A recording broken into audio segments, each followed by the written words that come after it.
Los grandes desafíos por la emergencia ante el COVID-19 es la capacidad de los sistemas de salud para recibir a un gran número de pacientes si es que la enfermedad crece de manera explosiva.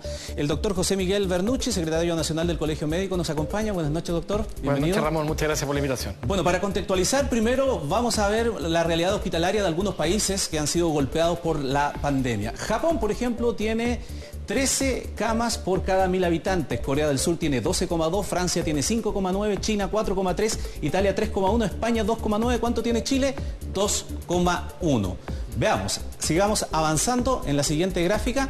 Llevado a cifras, esto significa que en números gruesos tenemos un total de 38.000 camas, sumadas las clínicas y los hospitales, porque son 27.000 en el sector público, 11.000 aproximadamente en el sector privado. Para enfrentar el coronavirus se aseguró que ese número se va a elevar a 42.000 en total.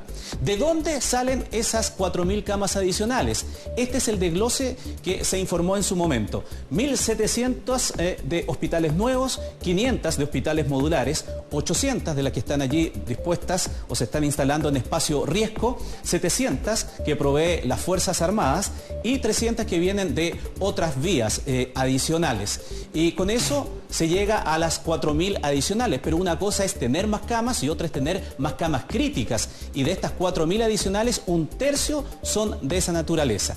La cama crítica, hay que decirlo también, a diferencia de la básica, posee equipamiento para atender a los pacientes graves que necesitan asistencia con monitores y con ventiladores mecánicos. El senador Alamán informó hace unos días que entre UCI y UTI el sistema público tiene alrededor de 1.700 camas. A eso habría que sumar 800 que tiene el sector privado y un tercio de las adicionales que, como veíamos, ya están comprometidas. Así, convirtiendo todas las intermedias a intensivas, tendríamos 3.800 camas. La autoridad ha redondeado esa cifra en 4.000 camas. Bueno, en época de máxima presión, doctor, ¿cuál ha sido la máxima demanda que hemos tenido de camas críticas? Claro, efectivamente, lo que señala este gráfico es sumamente importante. Nosotros partimos con un basal muy malo. Hablamos de Japón, 13 camas, Chile en uno de los últimos lugares de la OCDE, 2,1. Hay que decir que el promedio de OCDE es 5,2, o sea, tenemos menos del 50% camas del promedio de la OCDE y por lo tanto ya partimos con un sistema de salud un poco en crisis. Hemos perdido camas con los años, después del terremoto se perdieron alrededor de más de 2.000 camas que todavía no las logramos recuperar o recién las vamos a empezar a recuperar ahora con la entrega de estas camas nuevas. Efectivamente, también a nivel de cama crítica también tenemos un problema. Nosotros tenemos la mitad de camas críticas que tiene Italia, ¿ya? Y por 100.000 habitantes. Y eso significa que los problemas que estamos viendo en Italia, queremos a toda costa, nuestros colegas nos piden que por favor los podamos evitar. Y es por eso que estas camas nuevas hay que hacer cierto alcance. Estas camas nuevas críticas que la autoridad señala, parte de ellas tiene que ver con transformación de cama, ¿ya? Estamos hablando que una cama UTI, tal como dice la gráfica, tiene monitor, tiene personal, pero no tiene un ventilador. Y por lo tanto, muchas de esas camas UTI, que son alrededor, en el sector público, alrededor de 1.100, van a ser, se les va a adosar un ventilador, se les va a adosar el personal y se van a transformar en camas de intensivo.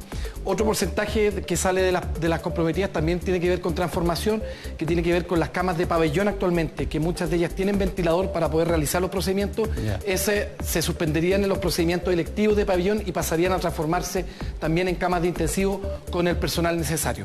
Por lo tanto, más que camas extra, hay un porcentaje importante que van a ser de transformación de camas básicas van a pasar a intermedia y de camas de intermedia de UTI van a pasar a UCI. Lo que se llama reconversión y que utilizamos muchas veces, lo hemos informado, en la temporada de invierno cuando se hace porque aumentan las enfermedades respiratorias. Exactamente, la enfermedad en invierno tenemos muchas camas, por ejemplo, en la urgencia que la utilizamos como se llaman camas de agudo, que también son un tipo de cama monitorizada a las cuales se puede transformar a intensivo.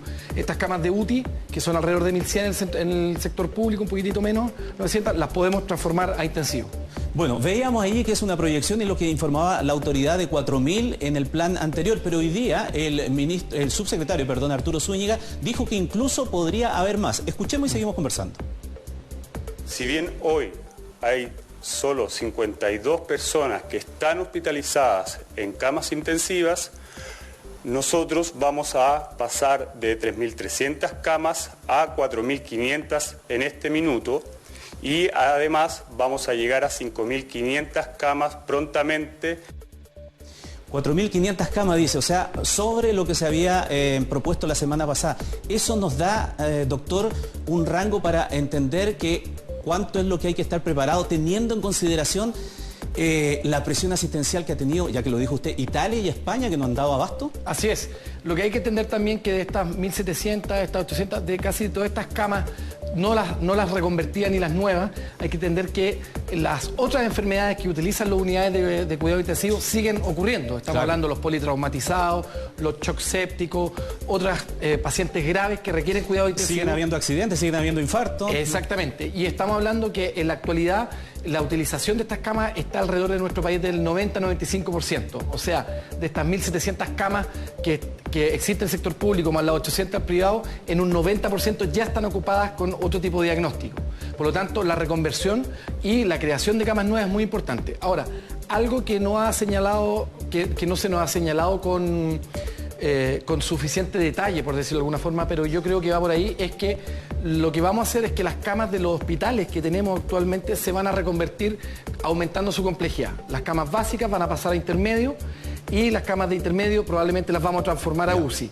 Y todos esos pacientes que teníamos hospitalizados probablemente en camas básicas y más los que requieren algún tipo de aislamiento, los vamos a pasar a los centros nuevos como el Espacio Riesgo u otros centros que se están habilitando. Doctor, muy breve, porque una gráfica nos queda, porque tener ese número de camas ya es un desafío, pero también lo es tener el personal que se necesita. Para que una unidad UCI de 6 camas funcione, requiere de al menos de un médico diario haciendo turno 24 horas cada 3 días, por lo menos, para que descanse. 2 enfermeras cada 12 horas, 2 turnos de 3 paramédicos, 2 turnos de un kinesiólogo. O sea, para 4.000 camas críticas usadas al mismo tiempo, que es el peor escenario que podríamos tener, se necesitaría mínimo unos 10.000 profesionales de la salud trabajando en el sector público y el privado simultáneamente. ¿Podemos llegar a eso? ¿Tenemos la capacidad? O sea, va a ser tremendamente difícil y aquí nosotros apelamos al esfuerzo que van a hacer los equipos de salud. Estamos hablando que gente que ya hace turno, probablemente vamos a tener un periodo haciendo doble turno. Los que hacemos turno probablemente nos vamos a tener que pasar a un doble, un triple turno probablemente durante algún periodo. Los colegas que dejaron de hacer turno probablemente van a tener que tomar su bata nuevamente, van a tener que tomar su estetoscopio y vamos a tener que empezar a contar con esas personas. Y también hay que tener claridad de que en febrero, a finales de febrero, el gobierno ya se había preparado con el decreto de emergencia sanitaria y el decreto de emergencia sanitaria nos permite, dentro de sus cosas, por ejemplo, contratar alumnos en su último año para que puedan apoyar las labores asistenciales dentro de estos 10.000 personas o funcionarios que vamos a requerir, tanto público, privado, extra, y también nos permite autorizar por el tiempo que decrete el problema sanitario, la autorización de los profesionales que no han regularizado su título en nuestro país. Hemos recibido, ¿no es cierto?, muchos extranjeros, muchos migrantes, entre los cuales se encuentran personas que son profesionales de la salud. Ellos y no han regularizado su situación a través de los canales correspondientes. Ellos, en el decreto de emergencia sanitaria, también van a poder contratarse y van a poder aportar a nuestro país en esta tremenda pandemia que nos está afectando. Clarísimo el panorama. Gracias por ilustrarnos al respecto, ayudarnos a entender, y hay que decir que ya hay 52 profesionales de salud que también están enfermos. Entonces hay que considerar que algunos también se van a enfermar. Exactamente, esperamos entre un 12 a un 20% dependiendo del país, de todos los contagiados son profesionales de salud y que necesitamos sacarlo para que después puedan volver a apoyar. Doctor Mennucci, gracias por estar con nosotros. Muchas gracias a ustedes. Buenas noches. Bueno, uno de los beneficios debatidos en el Congreso en medio de la epidemia por coronavirus es